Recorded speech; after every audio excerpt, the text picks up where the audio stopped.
So we're gonna check out this video. Basically, ESPN is hurting Bronny, and we're gonna watch the video and stop it and comment throughout the video. So let's check this out. Same son, I feel like that would be a great angle. Mark, you were just in Chicago for the Combine. Yeah. What are the scouts saying about Bronny? Well, they wanted to reserve judgment until they saw him. They did see he was listed as 6'1", and they did see he had a 40.5 vert. But I was like, what would you do right now before he goes and plays? What would you do? And they said, we wouldn't draft him. Both of them said they would not draft him. I said, okay, let me give him a couple days. Let's see what happens. Let's keep in mind, he has talked to two, as his words, he's gonna say later, two veteran NBA scouts. Isn't it, after they watch him play? Now, this is their take after watching him play. Scout 1. I still don't think he's ready, but he did some good things. He's on the smaller side, so he's going to have to be elite on defense. You can see he has good vision, makes right passes, takes good shots. He's probably going to need more time. If the Lakers don't draft him, I don't see anyone drafting him. Teams would want him on a two-way, and I don't think Clutch would want that. It gets a little tougher. So he said teams will want him on a two-way. What that means is that they will want him to spend some time down in the G League. And then he said Clutch Sports, which his father is part owner in Clutch Sports, they will not want that deal to be done. The other scout I talked to, positional athlete, doesn't function as an elite athlete, tweener stuck between two positions. Should be a point guard based on his size, but he can't run an offense. He's handicapped as an undersized shooting guard because he can't shoot. 0-4 on threes on one day, 1 for 3 the other day. Needs screens to create space, and his only scoring came on paint touch floaters and can only go left. His strength is supposed to be defensively, but he's a switch matchup. Every bigger player who switched on him scored. He's a poor man's Davion Mitchell. He's not an NBA prospect, in my opinion. Not my words of two veteran NBA scouts. Look, you have to commend his professionalism because when they asked him the questions, he answered almost perfectly. Yeah. I saw him work out, and he was shooting the ball well. He had the 40-inch vertical. So in some fairness, he did himself some credit coming from college where he didn't have the numbers showing up in the Combine. But I do like... So he did great in a three-point shootout with no one in front of him. And keep in mind, this is not going to be no hate. We're going to state facts here because, by all accounts, Bronny is a good kid. But these people right here, they're not doing him any favors at all. They're pointing out all the good things. And all the good things that they're going to point out has absolutely nothing to do with basketball. He interviews well. He did good at a combine with a 40-inch vertical. He did great in a three-point shooting contest to where nobody was guarding him. That don't have anything to do with in-game basketball. Y'all not doing him no favors. Leave him alone. the comp because Davion Mitchell's what he said. He said a poor man's Davion. But still, at least Bronny understands that is the goal. Davion Mitchell, Drew Holiday, Derek White, that is the goal, and I respect him for that. But they did say, what is the rush? I mean, it's his choice. Davion Mitchell was a lottery pick, okay? Yeah. And he's a very good defensive player. That's the ceiling. That's the ceiling. When you're LeBron James' son, much is going to be made about himself, his measurements at the combine. He killed. What does him being LeBron James' son have to do with anything? LeBron James Sr., LeBron James Jr. These are two totally different humans. Although we know all the other parameters, some people think LeBron's the greatest, blah, blah, blah. That's his son. He has some of his DNA, blah, blah, blah, blah, blah. That's all the obvious stuff. But he's not LeBron James Sr. He's not. He's junior. He even said it himself. He want to create his own legacy. The three-point competition, shooting that star drill, showing his athletic skills in hopes of improving his draft stock. And there's no one better to bring in on this than our draft expert, Jonathan Gavoni. Jonathan, you've been at the NBA Combine all week in Chicago. So you heard Mark at the beginning read the scouting reports from the two veteran scouts. She didn't agree with it, but she brings in her own scout, and let's see what the differences are between what the other two scouts said and what somebody that she's favorable with says about him. And you've seen Bronny's workouts in person. I know you'll have plenty of mocks from now until June 26th, but where are you projecting Bronny James today? Sinead, this was a positive week in Chicago for Bronny James. He's moved into the late second round of our latest projections. We're going to have him at 54 in our next update. That's all the way from the back end of our top 100. Talking to NBA. So they're talking about a player on the NBA Today that could be drafted in the late second round. Why aren't you talking about the players that's going to be drafted in the first round? Top 5, 10, 15. And when you get out of the top 10, it gets very thin very quickly in the NBA draft. Y'all talking about a player in the second round that, by this guy's projections, can be drafted 54. All this time lent to this. No hate on him. Let's talk about facts. These are scouts that are talking about these things.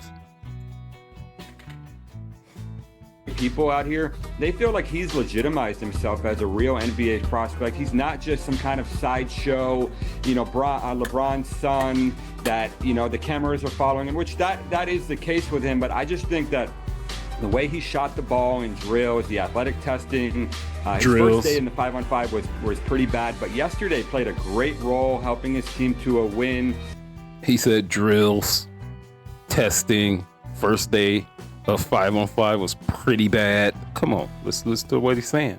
You're not doing Bronny any favors with this nonsense. Playing good defense, making shots, just showing his feel for the game, his versatility. People love his attitude, his enthusiasm, the way that he understands the type of player that he is. This was a very good week for Bronny James in Chicago. Yeah, just watching the videos, I've really loved his professionalism. But we all know that there are never uniform opinions on any draft prospect, especially those that are not in the lottery. So it's truly subjective. What are you, though, hearing from scouts about Bronny's? It's not subjective whatsoever. He can be the nicest guy. He can be a dick. But what is he doing on the court? His interviewing skills and his professionalism has nothing to do with what he's going to do on the court. Tell me I'm lying. His draft profile overall. Bronny James is a very polarizing player, both in the media and among fans and also with NBA scouts. There is a segment of the NBA scouting population who have already decided a long time ago that Bronny James is not a real basketball player, and they want nothing to do with him. And he could go and have a triple-double in his next game, and they'd still be set in the fact that he's not an NBA player, and the only reason that we're talking about him is because of his last name. Now, there is some truth to that. That's where a lot of the intention comes from. But Bronny has done a good job of showing that he deserves to be on the radar. He was just as good as a lot of the other players that played 5-on-5. And he's a guy that has a real role at the NBA level as a 3-and-D off guard who can make shots, defend his position, play with energy. I compare him to like a Gabe Vincent or a Gary Harris type player. He says he's good with 3-and-D off guard, but the other two scouts said every time a taller player was switched on to Bronny, that player scored. So keep that in mind. But he said, no, he's a good defensive player. Interesting. Gabe Vincent, Gary Harris. I know he said Davion Mitchell, Drew Holiday. Those are the type of guys he looks up to. But still, I know there are a lot of opinions. In your mock, I trust. So thank you so much, Jonathan, for always stopping by to prep us ahead of the big day for these young men. We appreciate you. So we've heard two different opinions based off of seeing Bronny James at the Combine. Where do you stand on this, Perk? Man, this is crazy, man. Look, at the end of the day, we know what's real, okay? We know what's real. We know that it's been whispers and it's been a real thing even when it came down to the McDonald's game, right? We knew that Bronny wasn't supposed to be there. You don't average 14 points and make the Mickey D's game. Comes down to the draft combine. See that? Kendrick Perkins, you have to keep in mind, Kendrick Perkins is in LeBron's camp. But he's telling the truth. He probably not going to be in LeBron's camp much longer for saying the truth, but we'll see what happens. My thing is this, right? When I'm looking at Bronny, do I think he could be a pro? Absolutely. He's going to be a role player as a professional. That's okay.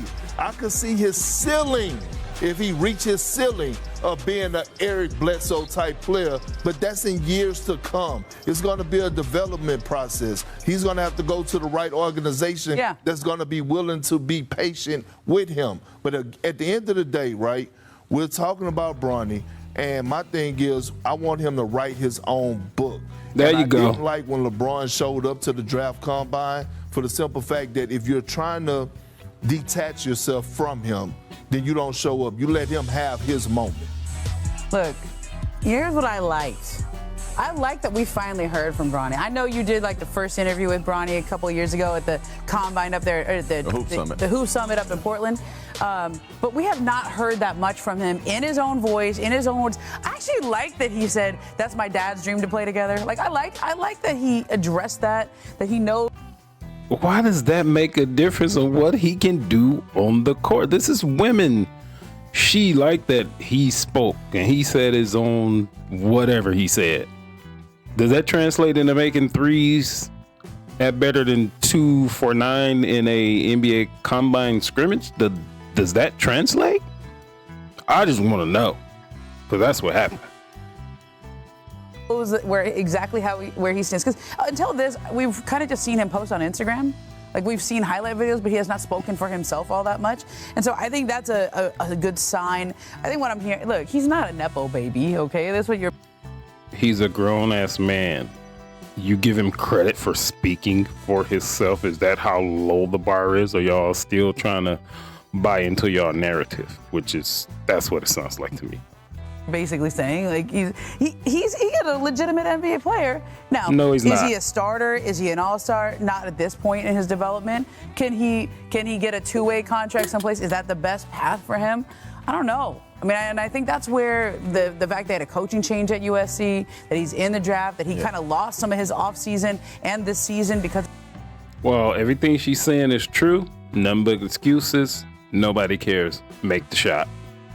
Of his health issues, that's where he needs some more time to bake, clearly. But where's the best time for him to bake? Is it in the NBA on a roster where people are invested in his development, or is it in a college where he has another coach that he feels comfortable with? You can only make this decision once, right? And I also asked the scouts, does him going back to college improve his draft stock? One of the scouts said, I do think in 4 years or after 4 years, he's a legitimate NBA player.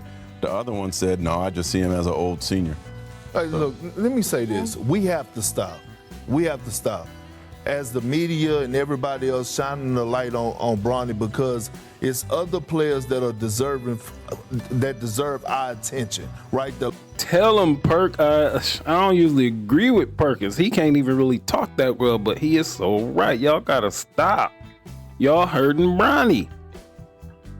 Lottery guys, the guys that are actually that are gonna get drafted in the first round. Like, we're talking about a guy, a young man that's possibly going to go late second round or not getting drafted at all.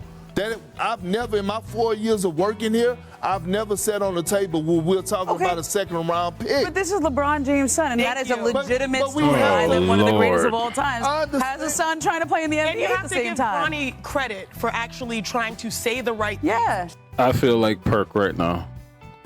What does him being LeBron's son have to do with him? Does that mean an already immensely privileged kid gets a handout?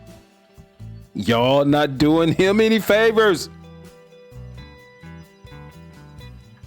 showing up in the right places. And at the end of the day, and by the way, I like seeing LeBron in the stands as a proud dad. Listen to this. I like that. That's a great example for He's the fatherhood. number one scorer in Listen NBA. to this. What does that have to do with his son being I mean, in the look, draft? Scottie Pippen's kid was playing on the Lakers. We didn't shine the light on Scottie Pippen's son like this. We can't move the goalposts and feel like we go do it when it's convenient for us. When we say Nepo baby, that means that you have the same career, parents to child. And so for those somebody's a Hollywood producer, their son or daughter gets a job. But if he has the same dreams and he does get a little bit of the benefit of the doubt, this is the guy who has. But can we talk about this, y'all? This is a guy who's given his life to the game, LeBron James. And if the byproduct is that Bronny gets a little bit of a nod, maybe there is though. Maybe that's okay. Look it. She said if Bronny gets a little bit of a nod, well, then that's okay. No, that's not okay. That is totally not okay. He's already been privileged from the day that he was born. Why are you giving him things? He have to earn it. Of course, we'll place part of the blame on his dad. Because let your son go find his own way. Move. Back up. But LeBron is not willing to do it. He's showing up at the combine and all of this type of stuff. Let Bronny do what Bronny's going to do, because I guarantee you, if you let him do what he's going to do, without putting all this extra pressure on him, LeBron put extra pressure on him by saying he's better than most NBA players at this point in time. That's some pressure. This dude, 1 year removed from high school and did 1 year of college. Come on, man. Please take a step back and let him do what he want to do. You are not helping him. Because right now LeBron is still at the peak of his game where he has the leverage to maybe get the Lakers to draft his son. And guess what? Maybe the team you want it that way? I wouldn't. However, if it's got to be done, that's the only way. That's the only way. Look, look. That's some bullshit right there. Would you want a handout? I wouldn't, but we got to do it. We got to do it. No, they don't. That's not helping Bronny. Not helping him at all. Don't rush him into something that he's clearly not ready for. How are you going to average 4.8 points a game in college, regardless of the college? So even though USC is not a real powerhouse in basketball, they never have been. And 4.8, and you're going to the draft combine? NBA draft combine? Come on. I want Bronny to be successful. We all do. But I'm also being a realist here. Yeah. Like we're literally spending 10 to 12, huh? Look, if Stone, my favorite guy, Stone, is at the NBA Combine, I bet you will be working. I get out of his way. I get out of his way.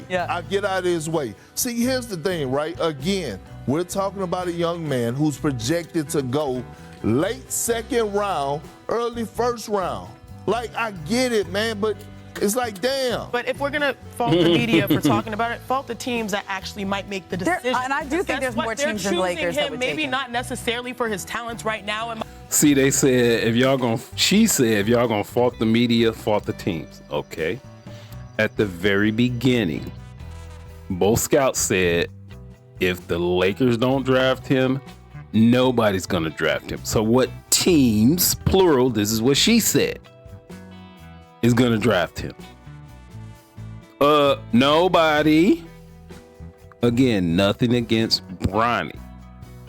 If people back off, let him develop,